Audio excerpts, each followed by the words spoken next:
নমস্কার। 2025 অক্টোবর এবং কন্যা রাশি কন্যা লগ্ন, সাইন ভির্গো, ন্যাচারাল জোডিয়াকের যেটা 6th হাউস বা ষষ্ঠ ঘর।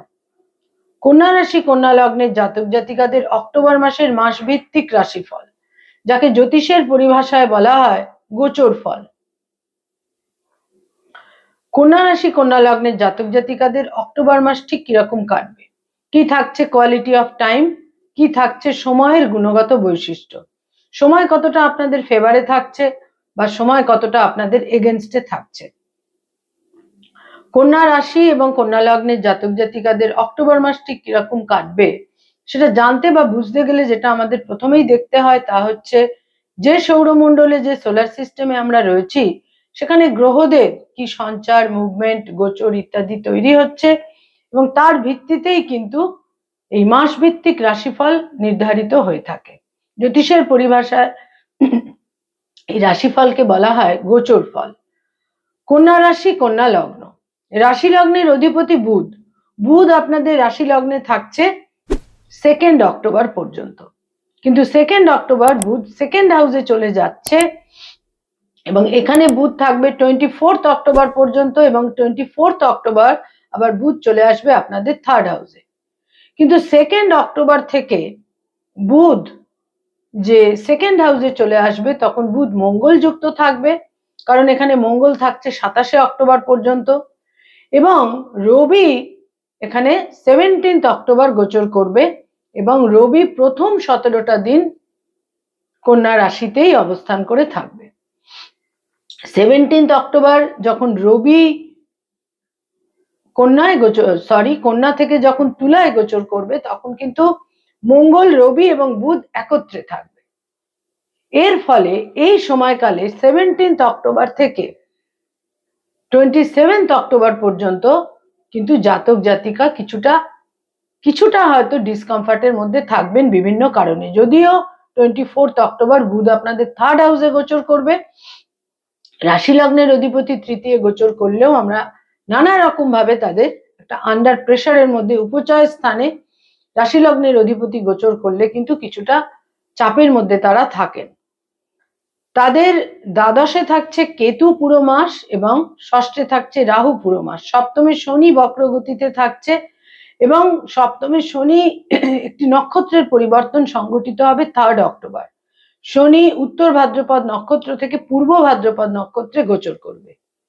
রাশি লগ্নে শুক্র গোচর করবে 9th অক্টোবর এবং 9th অক্টোবর পর্যন্ত শুক্র থাকবে দ্বাদশে।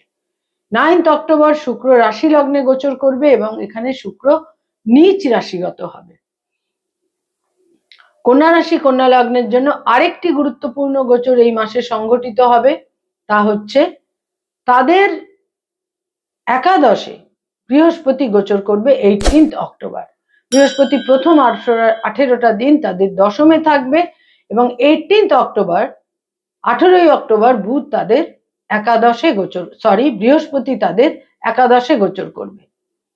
প্রথম দুটি সপ্তাহ অর্থাৎ 18 অক্টোবর পর্যন্ত বৃহস্পতি তাদের দশমে থাকবে এবং বৃহস্পতি তাদের দশম থেকে একাদশে গোচর করবে 18 অক্টোবর। এটা একটা অত্যন্ত ভাইটাল গুরুত্বপূর্ণ গোচর। আর মঙ্গল তাদের সেকেন্ড হাউসে থাকছে, যেটা খুব একটা ইতিবাচক নয়, কিন্তু এই মঙ্গল তাদের 3rd হাউসে গোচর করবে 27 অক্টোবর। অক্টোবর মাসে এই হচ্ছে মোটামুটি কন্যা রাশি কন্যা লগ্ন সাপেক্ষে গ্রহদের অবস্থান এবং এর ফলেই কিন্তু কোয়ালিটি অফ টাইম নির্ধারিত হবে। প্রথমেই বলবো হেলথ বা শরীর স্বাস্থ্য সম্পর্কে। হেলথের ক্ষেত্রে বিভিন্ন রকমের নিউরো সমস্যা, নার্ভের পেন, স্পন্ডিলোসিস জনিত সমস্যা, চোখের সমস্যা এবং হাড়ের সমস্যা তাদের নানাভাবে কিন্তু বিব্রত করতে পারে। আয়ের ক্ষেত্র বা ইনকামের ক্ষেত্র এই মাসের 3য় সপ্তাহ থেকে কিছুটা তো আপনাদের, বিশেষ করে যারা প্রফেশনাল, বিভিন্নভাবে আয় ভাব কিন্তু বৃদ্ধি পাবে। কোথাও কোথাও অর্থপ্রাপ্তির যোগও কিন্তু থাকছে। ব্যয় ভাব বিশেষভাবে প্রবল থাকবেই, কারণ আপনাদের দ্বাদশে কেতু থাকছে এবং ষষ্ঠে রাহু থাকছে। ব্যয়ের প্রাবল্য কিন্তু থাকছেই বিভিন্ন কারণে। কোথাও কোথাও অকাম্য, আনওয়ান্টেড বিভিন্ন পরিস্থিতিগত কারণে ব্যয়ের প্রাবল্য থাকছে। সেই সমস্ত কন্যা রাশি কন্যা লগ্নের জাতক জাতিকা যারা মামলা মোকদ্দমা আইনি সমস্যা লিটিগেশন ইত্যাদির মধ্যে রয়েছেন, সেখানেও কিন্তু ব্যয়ের একটা বিশেষ চাপ থাকবে। তবে শত্রু হানি যোগ থাকছে, সুচিকিৎসার যোগ থাকছে, এবং বহু ক্ষেত্রে যারা লোন বা ঋণের মধ্যে রয়েছেন সেখানেও একটা সলিউশনের ক্ষেত্রেও কিন্তু এই মাসে থাকছে। কন্যা রাশি কন্যা লগ্নের জাতক জাতিকা পারিবারিক পরিবেশ বা গার্হস্থ্য পরিবেশে আপনাদের প্রথম দুটি সপ্তাহ নানা রকম ভাবে ইতিবাচক থাকবে, কিন্তু 18 অক্টোবরের পর গার্হস্থ্য পরিবেশ বা পারিবারিক ক্ষেত্রে আকস্মিকভাবে কোনো জটিলতাও তৈরি হতে পারে শেষ দুটি সপ্তাহে। মায়ের স্বাস্থ্যহানি হতে পারে এবং পারিবারিক পরিবেশে স্বস্তিহীনতা, মতভেদ, মতপার্থক্য ইত্যাদিও কিন্তু তৈরি হতে পারে। যারা ফ্যামিলি প্ল্যানিং এর কথা ভাবছেন সেখানে কিন্তু এই মাসের তৃতীয় সপ্তাহ থেকে সময় যথেষ্ট অনুকূল। যারা স্টুডেন্ট, ছাত্রছাত্রী, শিক্ষার্থী, বিদ্যার্থী, তাদের জন্য বলবো এই মাসের 3rd উইক থেকে আপনাদের জন্য সময় বেশ অনুকূল হতে চলেছে।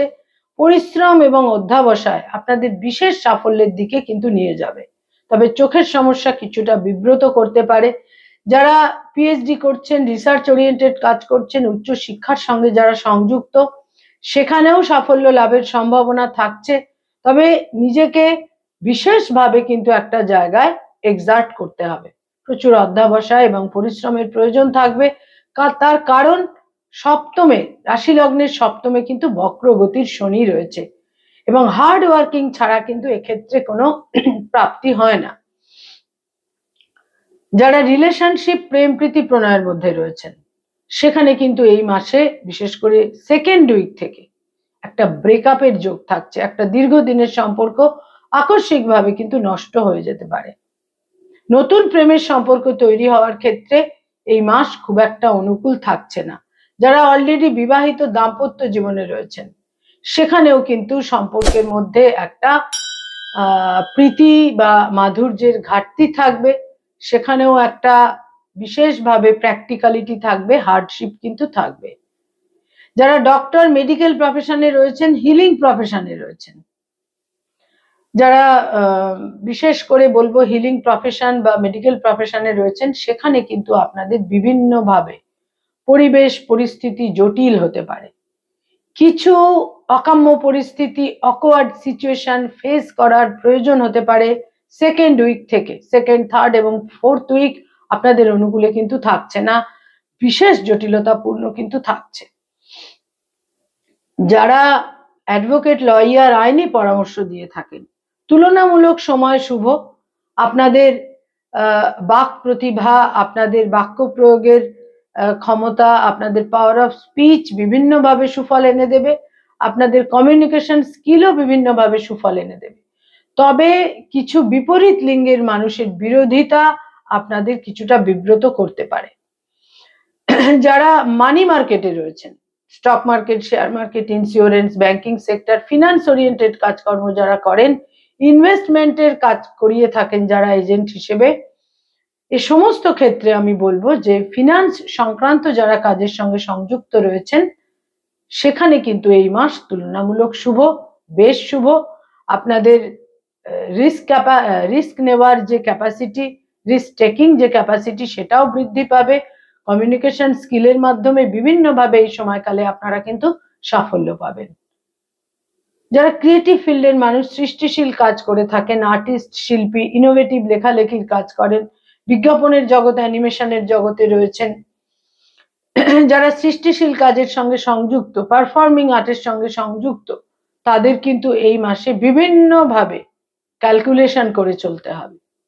কিছু অপোজিশন, কিছু বিরোধিতা, কিছু নেতিবাচক পরিস্থিতি আপনাদের ফেস করতে হবে।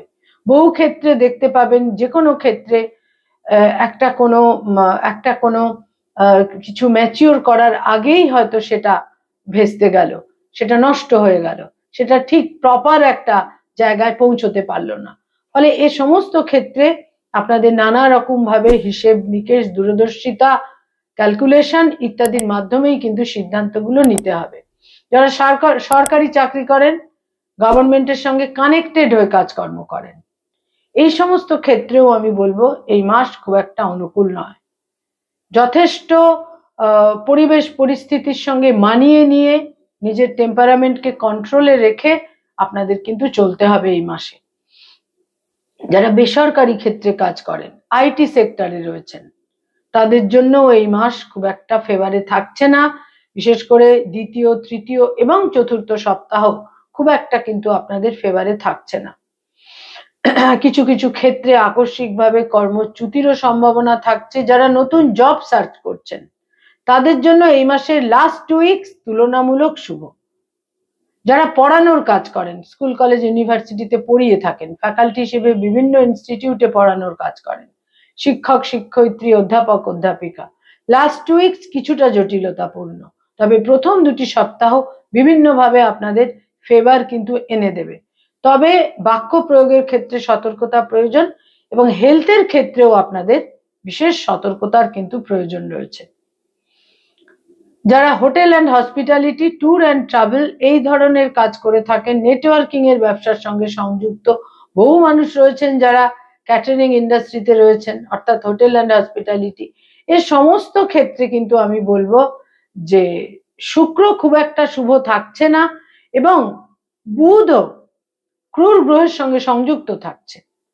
ফলে যে কোনো ভাবেই আপনাদের কিন্তু একটা স্থিতিশীল পরিস্থিতি কিছুটা নেতিবাচক হতে পারে এবং আপনাদের সময়ের অপেক্ষা করতে হবে। সেকেন্ড, থার্ড এবং ফোর্থ উইক খুব একটা অনুকূল থাকছে না, তবে প্রথম সপ্তাহটি আমি বলবো তুলনামূলক শুভ। যারা কোনো স্থাবর সম্পত্তি ক্রয় করতে চাইছেন, জমি বাড়ি ফ্ল্যাট বুকিং করতে চাইছেন, পজিশন নিতে চাইছেন, এই সমস্ত ক্ষেত্রে কিন্তু এই মাস তুলনামূলক শুভ, বিশেষ কোনো প্রতিকূলতা থাকছে না। যারা কোনোভাবে কোনো প্লেজার ট্রিপে যেতে চাইছেন, যারা কোনোভাবে কোনো ভ্রমণে যেতে চাইছেন, সেখানে বলবো প্রথম সপ্তাহটি শুভ হলেও পরবর্তী 3টি সপ্তাহ অতটা শুভ নয়। যারা বিজনেস ওরিয়েন্টেড পিপল, ব্যবসা বাণিজ্য করে থাকেন, ইনভেস্টমেন্টের ক্ষেত্রে বিশেষ সতর্ক থাকতে হবে। যারা রাজনৈতিক ব্যক্তিত্ব, পলিটিক্যাল ফিগার, আকস্মিকভাবে একটা বিরোধিতা এবং নেতিবাচক পরিস্থিতির মুখোমুখি হতে হবে। আপনাদের এক্সপেকটেশন কিছু কিছু ক্ষেত্রে কিন্তু ফেল করতে পারে, আপনারা আশাহত হতে পারেন। যারা কোনোভাবে উচ্চশিক্ষার কারণে বা কর্মসূত্রে বিদেশে যেতে চাইছেন, এই মাসের শেষ 2টি সপ্তাহ তুলনামূলক শুভ। কয়েকটি রং বা কালার আপনাদের জন্য এই মাসে অত্যন্ত অনুকূল থাকবে, প্রতিকারের মতো কাজ করবে। দৈনন্দিন প্রাত্যহিক জীবনে বিভিন্ন ব্যবহার্য জিনিসের ক্ষেত্রে আপনারা ব্যবহার করতে পারেন। ঝকঝকে সাদা রং, হালকা নীল রং, হালকা সবুজ রং এবং কিছুটা যেটাকে আমরা বলে থাকি ধূসর রং, এই রংগুলোকে আপনারা ব্যবহার করতে পারেন বিভিন্ন ব্যবহার্য জিনিসের ক্ষেত্রে। কয়েকটি তারিখ বা ডেট অত্যন্ত ইম্পর্টেন্ট এবং ইভেন্টফুল থাকছে আপনাদের জন্য। তার মধ্যে 2 তারিখ, 3 তারিখ, 7 তারিখ, 8 তারিখ, 13 তারিখ, 17 তারিখ, 18 তারিখ, 24 তারিখ, 26 তারিখ, 28 তারিখ এবং 30 তারিখ, এই ডেটগুলো আপনাদের জন্য অতীব গুরুত্বপূর্ণ থাকছে। কন্যা রাশি, কন্যা লগ্নের জাতক জাতিকাদের 9th অক্টোবর থেকে রাশি লগ্নে শুক্র গোচর করবে। শুক্র নিচ রাশিগত থাকবে। বহু ক্ষেত্রেই কিছুটা অপোজিশন, বিরোধিতা, প্রীতিপূর্ণ পরিস্থিতির কিছুটা ঘাটতি, হেলথের ক্ষেত্রে চোখের সমস্যা ইত্যাদি কিন্তু আপনাদের বিব্রত করতে পারে। আপনাদের সতর্ক থাকতে হবে। নমস্কার।